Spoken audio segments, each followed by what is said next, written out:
Okay, so it's the next day here and I'm a little bit calmed down because last night I was really upset when I saw this crack. My god, I was really disappointed. I thought that the whole world was ending, but actually it's not so. Thank you so much guys for all your comments and for your opinions, and I think that now I'm more confident that this crack can be welded. Most of you told me that probably the surface, the inner surface, will need to be machined after that because it would be distorted during the weld, but that's fine. Okay, so just for safety I clamped it, but that's how I'm gonna keep it, just for safety. And I'm gonna pull all the parts for this overdrive away and I'm gonna start working on the TR4 overdrive.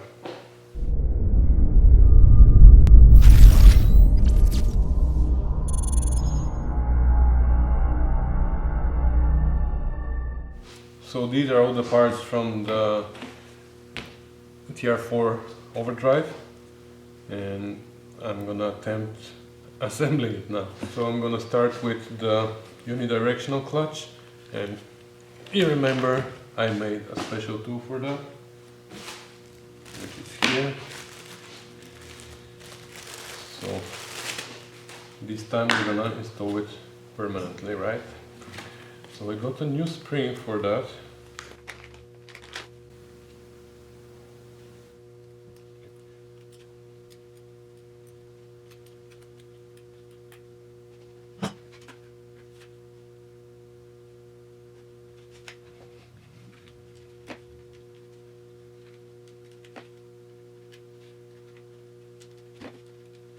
So everything is in now.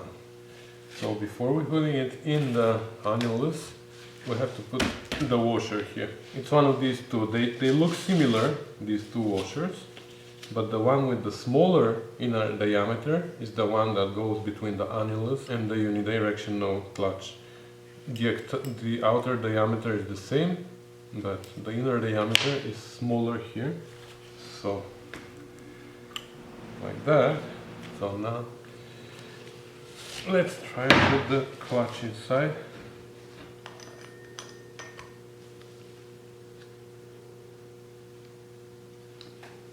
Okay.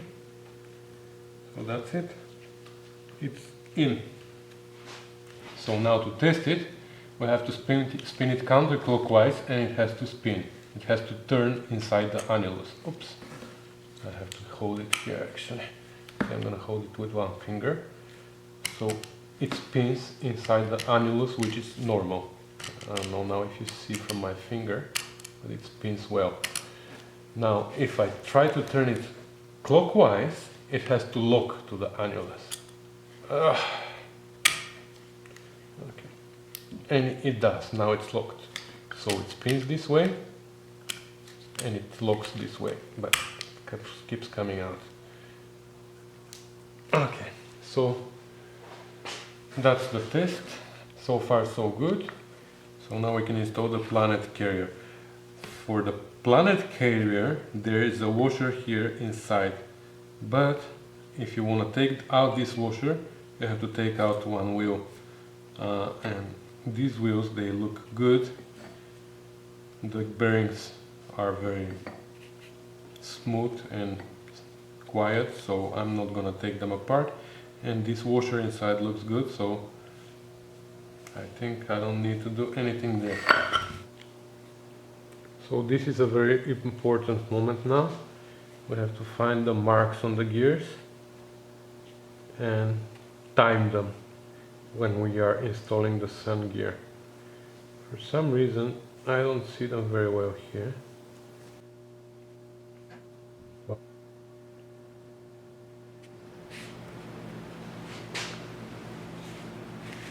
Okay, I cleaned the gear and it looks like this is the mark right here. Let me double check again that... Yeah, this looks like the mark.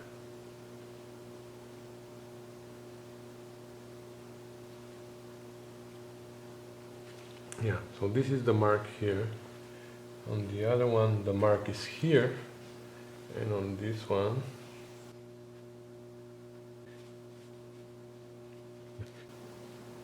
so this is the mark here, this is the mark here, and this is the mark here. And now we will install the sun gear.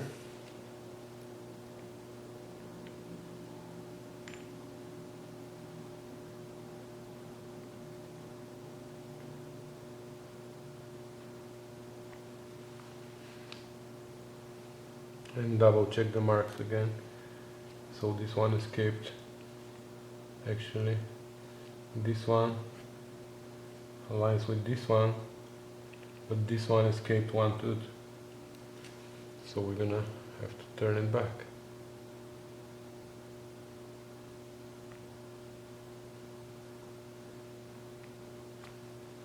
Okay, let's double check now. This one is where it's supposed to be, this one is where it's supposed to be, and this one is where it's supposed to be. So the three gears are aligned now. And now we can install them inside the annulus. Okay.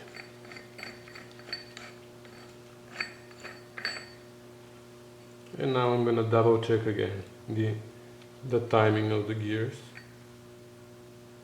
Okay, so here is one dot, here's the other one, and here's the third one. So perfectly aligned. Now I'm gonna shove inside the dummy shaft. Okay, so I'm testing again the unidirectional clutch, and it allows me to go this way, but if I go the other way it locks, and now I can only turn it together, the clutch together with the annulus. But if I go counterclockwise, I can turn only the unidirectional clutch without the annulus. So that's how it is supposed to be. So the next thing is the sliding clutch, then the brake plate, and then the main casting. That's how they go. But before that, we're gonna do a test assembly without the sliding clutch, so we can measure the end float of the sun gear, because it needs to be between 14 and 20 thou end play. So for this reason we have a spacer, that's the original spacer that came out of this. Okay. You see, I didn't sand this shaft very well on this side, so yeah, now though I can't slide my things through that, but I'm lucky my shaft is can be taken apart, so I can do it the other way around. Now I have to put the brake, but I have a sharp edge here and I have a beveled edge here. So the beveled edge goes to the main casting and the sharp edge goes towards the rear casting. Okay, so what we're gonna do here is we're gonna put the brake temporarily. That's not permanent assembly. So then, like we said, we're gonna drive the shaft through the main casting, because here I have the locking bow, so I can't do it the other way around, but that's fine. Then I can put the spacer and the thrust washer. These are the ones that came out of here, so I'm just gonna reuse them now, and I'm gonna test it to see how is the end play.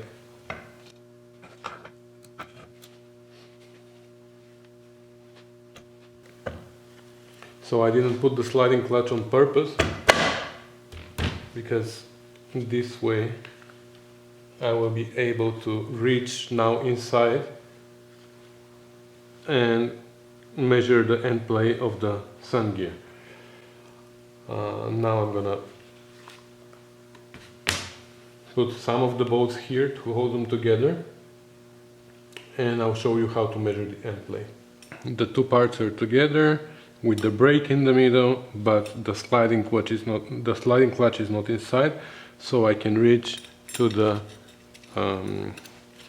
sun gear, which is right there. You see it? These teeth here are of the sliding gear.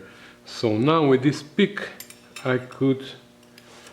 I should be able to move it up and down and somehow measure the end play. But for some reason I don't have any end play. I haven't put the dial gauge yet, but for 14 to 20 thou end play I should be able to feel it. I can even put my fingers inside and try to move it up and down. No, absolutely no end play. And since there's no end float, I'm gonna have to try with a smaller adjuster washer.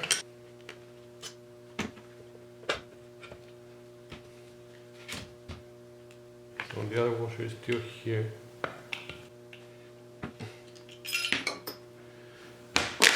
Okay, so let's measure it and see. It's 101. So 101 is the same as this one. This is 101 thou. So we want to have 14 to 20 thou. So we're gonna go lower than that by 15 approximately. So that's gonna be 86, 85, 86. What do we have here? We have 95 and we have 77. Don't we have anything in the middle? We're gonna try with 77 thou, which is 24 thou more than what we have now. So we have the thrust washer, we have the spacer, and then on the other side of the casting, in the main casting, we have this bush. So the spacer is trapped between this washer and this bushing. So that's how we're gonna put it.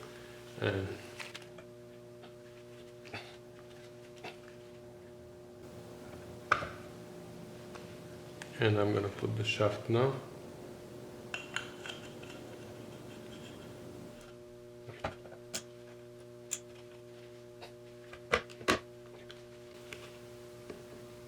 Okay, now I can feel we have end play, but let me tighten the bolts. Okay, so while I'm tightening the bolts, I'm gonna tell you what's the procedure in the manual. There is a procedure which describes you put spacers more than what you need there, like at least 24 thou thicker than what you need, and then tighten the bolts a little. You're gonna end up with a gap here, and then you measure this gap, and then when you subtract the width of this gap from the thickness of your extra washer there, that's your end play. But to be honest, this is such a big surface here, I can tighten the nuts more, I can bend the casting, something might happen, so I don't trust this method. So I'm gonna do it the way in this manual, which I always talk about, and which I'm gonna put a link again to. I'm gonna use their method, measuring how they measure the end play by putting something directly on the gear. Okay, and now,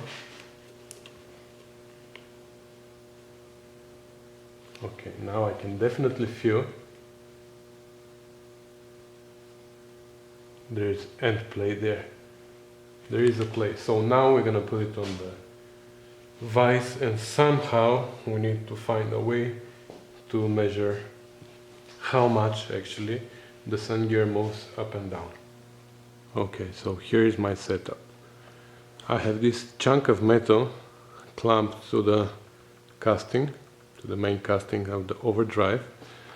On that chunk of metal I have my magnetic base, which holds the dial gauge, of course, and then the dial gauge is going inside this extension for a 1/4 inch ratchet, and the other end is resting on the teeth. I don't know how well you can see that, but it's resting on the teeth of the sun gear. So now when I reach there with my fingers or with the pick, I should be able to move the sun gear up and down and measure the end play. Okay, and now with the pick I should be able to move it up, I hope. The thing is, now I don't see anything here. Let me try reaching with my fingers inside, but I'm not tall enough.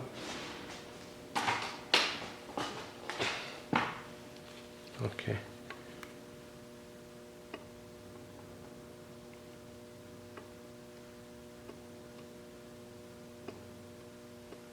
I can push it up, but I can't push it down after.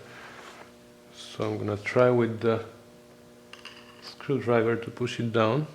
Okay, so that's 15.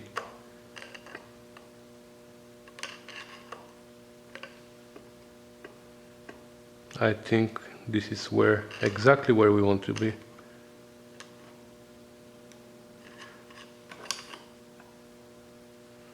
Okay, when I push it down with the screwdriver it goes back to 0. When I push it up it goes to 14, 15 thou. So that's it. We are exactly where we want to be, 14 thou. So now we can take it apart and put the sliding clutch assembly inside, put gasket maker here and close it permanently. Just for this spacer I'm gonna put it here, and now we know that we have 2 spacers with 101 thicknesses. And now we're gonna install the sliding clutch. It matches the outer splines of the sun gear. Maybe when I'm assembling the other one, the other overdrive, I'm gonna explain exactly how it works, because I read a lot about it and I understood more or less how it works and why do we have 2 clutches, and how the sliding clutch has internal and external clutch material. But I don't think we should do it here. I think we should do it in one of the next videos. Now that the sliding clutch is inside, I'm getting rid of all the oil or anything that is on the casting right now, because here there is no gasket between the brake plate and the 2 castings. There is no gasket. So here we're gonna have to put some gasket maker, and I want the surface to be absolutely dry for this reason. And I'm not gonna use gasket maker like Carlos did, because he blocked these 2 oil passages, and that wasn't good for the bearings, as we all know. So again, I'm using my favorite Permatex Aviation Forma gasket, and I have a brand new container here. So I'm gonna do this surface, the 2 surfaces on the plate and the surface of the main casting. So that should be enough, I hope. So like we said, the beveled part goes towards the main casting and the sharp edge goes towards the rear casting. But first I'm gonna put it upside down so I can put the gasket maker here, and then I'm gonna turn it around.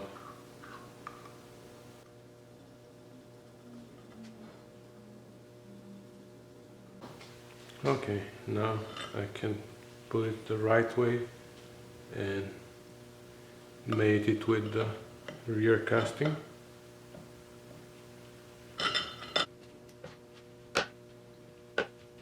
So I have the main casting too, but we shouldn't forget now our washer and our spacer, right? Okay, so first is the washer, thrust washer, the spacer, then yeah, I'm doing it this weird way because of this nipple here, but that's fine. So now my shaft is gonna go this way, and now I put also I put this screw also, so I'm able to pull this after with pliers, so that's why I have this screw here. And now I can mate it. Now I have 4 more rods to take care of, so that's tricky. Because now the long rods have to go inside those holes too. In the meantime, I have to take care of the spacer and the main shaft. So actually, I can push it even more. So I can first put the spacer. Yeah, that's what I'm doing now. So now the main shaft is inside the spacer. Now this is gonna go where it's supposed to go, this rod, and now I can take care of the 4 rods inside. Okay.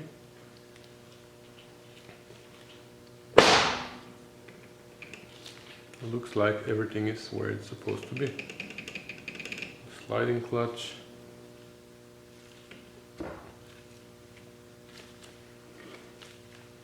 Okay, so now when I pull the sliding assembly up, I'm still able to spin the unidirectional clutch there. But when the sliding clutch goes down, now I can't spin it anymore. Now it is locked to direct drive. Yeah. Okay, so far so good. Let me tighten all the bolts and we're gonna go further. And now, because this stuff is very sticky, I'm gonna clean whatever is outside, because I want at the end the overdrive not only to operate nice but also to look nice.